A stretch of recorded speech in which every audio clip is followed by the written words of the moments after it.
ایک اور مقام پہ آپ ذرا یہ کلپ ان کا سماعت فرمائیے. آپ سب کے اس وقت روم میں بیٹھے ہوئے کچھ لوگوں کے لیے نئی انفارمیشن ہوگی کہ گدھا تو حرام ہے ہی نہیں اسلام میں. وہ الگ بات ہے, مجھے بھی پتا ہے کہ جس نے گدھا بیچا ہوگا اس نے حلال کر کے نہیں بیچا ہوگا, اس نے مرا ہوا کوئی گدھا اٹھا لیا ہوگا. What I'm saying is, اس بات کے اوپر کوئی نہیں بات کر رہا ہے, اعتراض کرتا کہ گدھا حرام ہے کہ حلال ہے. نہیں, گدھا حلال ہے. گھوڑا گدھا حلال جانور ہے اسلام میں. جتنا مرضی پاکستانی بولے مکروہات میں آتا ہے, اس کو حرام ہے کہ حلال ہے, صاف صاف بات کیا کہ بھائی یہ کیا گیمنٹ ڈالتا ہے ہمارے ساتھ. اسلام میں حبیب حلال ہیں تو سارے حلال ہیں.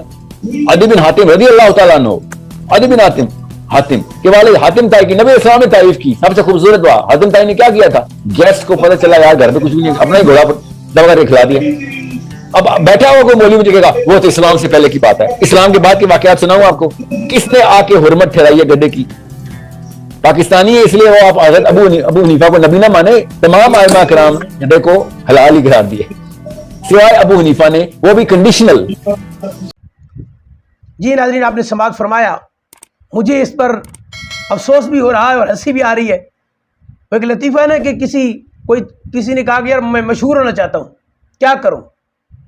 اس نے کہا جی آپ ایسے کریں کہ آپ نے گدھا حلال کر دیں. آپ کہہ دیں کہ جی میرا فتویٰ ہے کہ گدھا حلال ہے.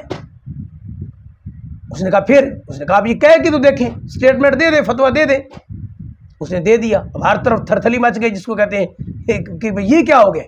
آج تک ہمیں علماء نے بتایا نہیں یہ مسئلہ, آج پتہ چلے ہمیں. بات مشہور ہو گئی, سارے مفتیان کے پاس پہنچ گئی. علماء مختصر ایک علماء آ گئے, مفتیان آ گئے, فلاں جگہ مناظرہ ہے. مناظرے والے دن ساری عوام اکٹھی ہو گئی. مفتیان نے کہا کہ بھئی ہاں بتائیے بھئی کہاں ہے حدیث. اس نے کہا جی کوئی حدیث نہیں ہے, گدھا تو بالکل حرام ہے. انہوں نے کہا جی آپ نے تو اس کو حلال کہا ہے. انہوں نے کہا جی بات دراصل یہ ہے کہ میری بات سن لیں آپ. بات یہ کہ میں اتنے دنوں سے آیا ہوں اور مجھے کوئی جانتا ہی نہیں ہے, میرے پاس کوئی آتا ہی نہیں ہے.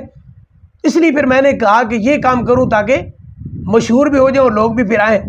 یعنی بات تو یہی ہے, پھر یہاں بھی یہی لگ رہی ہے کہ گدھے کو حرام, جو گدھا یعنی جس کو کہتے ہیں نا بالاتفاق ناظرین, چاروں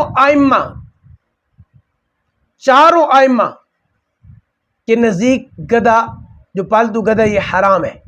جی میں مختصر وقت میں صحیح بخاری شریف میں 5521 اور صحیح بخاری کے اندر بہت ساری حدیث بلکہ موجود ہے, 10 کے قریب موجود ہیں اس پر, گدھے کے, پالتو گدھے کے حرام ہونے پر, اس کی حرمت پر. حضرت عبداللہ ابن عمر فرماتے ہیں نہى النبی صلی اللہ تعالی علیہ وسلم عن لحوم الحمر الاہلیت یوم خیبر, کہ اللہ کے معاون نے جنگ خیبر کے موقع پر پالتو گدھوں کے گوشت کی ممانعت کر دی تھی. اور صحیح بخاری کے اندر باب دیکھیں, باب لحوم الحمر الانسیت, پالتو گدھوں کا گوشت کھانا منع ہے, یہ باقاعدہ باب ہے. 10 کے قریب, یہاں اس باب میں 9 حدیث ہیں اور 10 کے قریب تقریباً حدیث بخاری شریف کے اندر موجود ہے. یعنی یہ جو میں نے آپ کے سامنے عرض کیا 5521 یعنی 5521 سے لے کے 5529 تک تقریباً یہ حدیث موجود ہے کہ بالکل منع ہے. آپ صحیح مسلم میں آ جائیں, صحیح مسلم شریف کے اندر پورا باب ہے, باب تحریم اکل لحم الحمر الانسیہ, یعنی جو بستی کے یعنی جو پالتو گدھے ہیں ان کا گوشت حرام ہے, یہ باقاعدہ اس پر باب ہے. اور تقریباً 17 کے قریب ناظرین, 17 کے قریب امام مسلم نے وہ احادیث بیان کی ہیں, 17 کے قریب, یعنی 5005 یہ حدیث نمبر جو آپ کے سامنے عرض کرنے لگا ہوں. اس کے اندر حضرت امیر المومنین سیدنا علی المرتضیٰ شیر خدا رضی اللہ عنہ اس کے راوی ہیں, فرماتے ہیں کہ ان رسول اللہ صلی اللہ تعالی علیہ وآلہ وسلم نہا عن متعۃ النساء یوم خیبر وعن لحوم الحمر الانسیہ, کہ اللہ کے محبوب نے عورتوں کے متع کرنے سے خیبر کے دن اور بستی کے گدھوں کے گوشت کھانے سے منع فرمایا, منع کر دیا سے. اب مجھے بتائیے جب اتنی احادیث موجود ہیں ایک طرف, اور بات کیا کی ہے کہ جی ہاں وہ ابو حنیفہ نے اس کو معاذ اللہ یعنی حرام کہا, کتنا بڑا یہ جھوٹ ہے. اب اس میں میں اور کیا کہہ سکتا ہوں, حالانکہ میں نے عرض کیا کہ چاروں ائمہ نے, وقت نہیں ہے ورنہ میں چاروں کے حوالے پیش کرتا, چاروں ائمہ نے کتاب الام کے اندر امام شافعی چونکہ یہ کہتے ہیں کہ میں شافعی ہوں سہیل ادیم صاحب، تو امام شافعی نے کتاب الام کے اندر آپ دیکھیں، آپ المدونۃ الکبریٰ کے اندر دیکھیں، بے شمار چاروں ائمہ کے اتفاق ہے کہ پالتو گدھے کا گوشت حرام ہے، پالتو گدھا حرام ہے، جناب نے اس کو حلال بنا دی۔ اور امام صاحب کا نام دیکھیں کیسے لے رہے ہیں، امام اعظم ابو حنیفہ رحمہ اللہ تعالی۔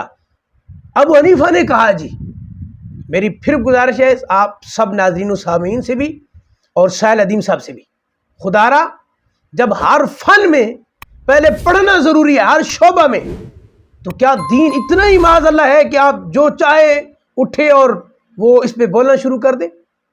سمجھنے کی ہمیں ضرورت ہے۔ دعا رب تعالیٰ اس کے اوپر عمل کرنے کی توفیق عطا فرمائے۔ وآخر دعوایا ان الحمد للہ رب العالمین۔